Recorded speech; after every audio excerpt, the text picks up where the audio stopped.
ছোট্ট পিচ্চি বাচ্চাটা দেখেন কিভাবে ওর মার কাছে আসতেছে। এখন আইসা ও আবার আমার কাছে চলে আসতেছে। ও আমি যেখানে যাচ্ছি ও আমার সাথে সাথে সেখানেই যাচ্ছে।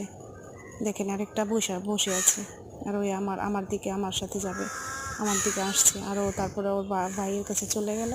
এখন এই যে অ্যাঞ্জেল আবার ওর সাথে সাথে আবার খেলাধুলায় ব্যস্ত। ওর সাথে ওর মা মনে করছে ওকে বুঝে ও কামড় দিবে, এই জন্য ওর মা ওরে দেখেন। তারপর দেখেন ওর মা ওরে দেখতেছে যে একটাকে ও থাবা দিছে, আর একটা নাকি আবার থাবা দেয়, এর জন্য ওর মা ওরে দেখতেছে। তারপর ওই বিড়াল অ্যাঞ্জেলের সাথে সাথে আবার ওর আরেকটা বোন ওর সাথে চলে আসলো ওকে দেখার জন্য যে কে ও আবার কে।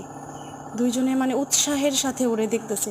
ও যেখানে যেখানে যাইতেছে ওরাও সেখানে সেখানে যাইতেছে।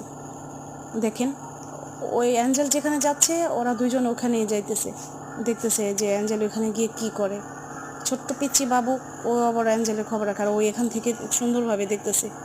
তারপর অ্যাঞ্জেলের সাথে চলে গেল। অ্যাঞ্জেল যেখানে বসা ছিল সেখানে আবার ওও গিয়ে বসলো অ্যাঞ্জেলের। তারপর অ্যাঞ্জেলিনা ও কিছু বলতেছিল না, আর আমি ওদের শুধু এই এগুলাই দেখতেছিলাম। আর একটা ডাব গাছে ওঠার জন্য ব্যস্ত। অ্যাঞ্জেলা ওদের ঝামেলার কারণে ওইখান থেকে চলে গেল। দেখেন কি অবস্থা।